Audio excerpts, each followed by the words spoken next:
1 Samuel, capítulo 6. Havendo, pois, estado a arca do Senhor na terra dos filisteus 7 meses, os filisteus chamaram os sacerdotes e os adivinhadores, dizendo: Que faremos nós com a arca do Senhor? Bom, 7 meses a arca ficou com os filisteus e as pragas assolaram eles de tal maneira, e fazendo entre eles então esta pergunta: Que faremos nós com a arca do Senhor? De tantas pragas que estavam vindo sobre eles, eles já estavam ali desorientados, né? Então, por isso que eles estavam já se perguntando o que fazer, porque eles perceberam que foi após a entrada da arca do Senhor dentro ali do arraial dos filisteus é que começaram essas pragas a surgirem. Fazei-nos saber como a tornaremos a enviar ao seu lugar. Os quais disseram: Se enviardes a arca do Deus de Israel, não a envieis vazia, porém sem falta enviareis uma oferta para a expiação da culpa. Então sereis curados, e se vos fará saber porque a sua mão não se retira de vós.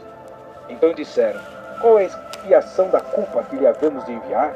E disseram: Segundo o número dos príncipes dos filisteus, 5 hemorroidas de ouro e 5 ratos de ouro. Porquanto a praga é uma mesma sobre todos vós e sobre todos os vossos príncipes. Bom, eles estavam tão acostumados a fazer ofertas às suas deidades que julgavam que seria melhor não mandar a arca do Senhor de volta sem oferta alguma. A razão para dar hemorroidas e ratos de ouro era porque ambas eram as pragas sobre eles, hemorroida que atacou seus corpos e ratos que tomaram ali, né, atacaram as suas terras. Bom, depois, o número 5 seriam 5 de cada, porque foram 5 cidades e 5 principais senhores. Era costume oferecer, então, aos deuses algo semelhante à enfermidade ou problema que tivesse. Então, por isso, essa quantidade e essas especificações. Fazei, pois, umas imagens das vossas hemorroides e dos vossos ratos, que andam destruindo a terra, e dai glória ao Deus de Israel. Porventura aliviará a sua mão de cima de vós, de cima do vosso Deus, de cima da vossa terra. Porque, pois, endureceríeis o vosso coração, como os egípcios, e Faraó endureceram os seus corações? Porventura, depois de os haver tratado tão mal, os não deixaram ir, e eles não se foram? Agora, pois, tomai e fazei-vos um carro novo, e tomai 2 vacas como crias, sobre as quais não tenha subido jugo, e atai as vacas ao carro, e tirai delas os seus bezerros, e levai-os para casa.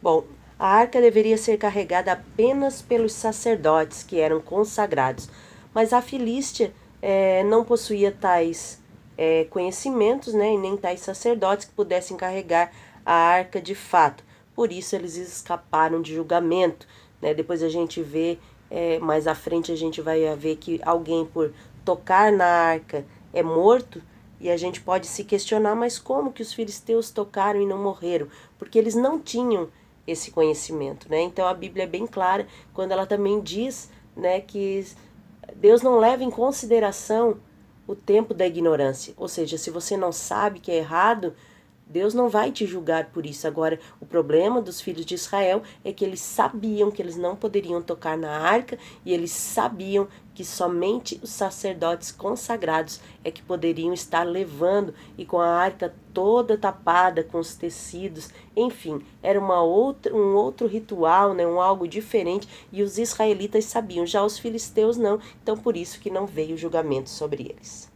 Então tomai a arca do Senhor, e ponde-a sobre o carro, e colocai num cofre, ao seu lado, as figuras de ouro que lhe haveis de oferecer em expiação da culpa. E assim a enviareis para que se vá. Vede então, se ela subir pelo caminho do seu termo a Bet-Semes, foi ele quem nos fez este grande mal. E se não, saberemos que não nos tocou a sua mão, e que isto nos sucedeu por acaso. E assim fizeram aqueles homens, e tomaram 2 vacas que criavam, e as ataram ao carro, e os seus bezerros encerraram em casa.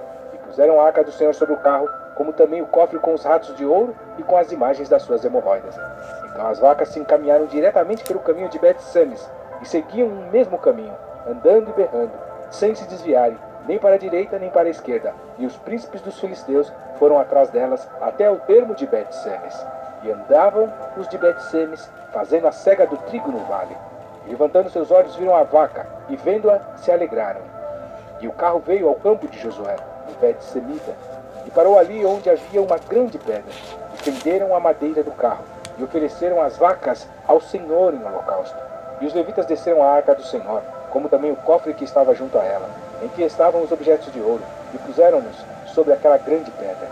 E os homens de Bet-Semes ofereceram holocaustos e sacrifícios ao Senhor no meio do dia. Bom, o teste foi executado. Isso aconteceu apesar do mugido delas por causa dos bezerros. Tal fato realmente comprovou o sobrenatural poder de Deus.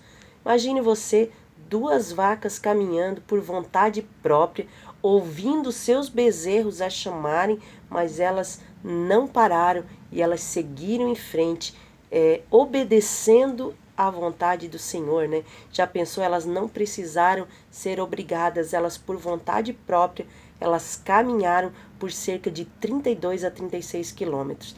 Esse é o poder de Deus, né? O poder sobrenatural. Infelizmente, a gente vê na Bíblia várias passagens em que os animais obedecem a Deus, diferente de muitos homens, infelizmente. E vendo aquilo, os 5 príncipes dos filisteus voltaram para Ecrom no mesmo dia. Estas, pois, são as hemorroidas de ouro que enviaram os filisteus ao Senhor em expiação da culpa. Por Asdod uma, por Gaza outra, por Ascalon outra, por Gate outra, por Ecrom outra. Como também os ratos de ouro, segundo o número de todas as cidades dos filisteus, pertencentes aos 5 príncipes, desde as cidades fortificadas até as aldeias e até Abel. A grande pedra sobre a qual puseram a arca do Senhor ainda está até o dia de hoje no campo de Josué, o Bet-Semida. Foi chamado então de Abel por causa das muitas mortes e por olharem dentro da arca, né? Abel foi o primeiro homem morto por causa da religião, né? De um sacrifício que foi feito ali, que ele deu o seu melhor e o seu irmão quis fazer de qualquer jeito, ou seja, representando aí a religiosidade, né, seu irmão, e por esse motivo, então, esse era um nome adequado, né, um nome que honraria Abel, que deu o sacrifício de todo o seu coração.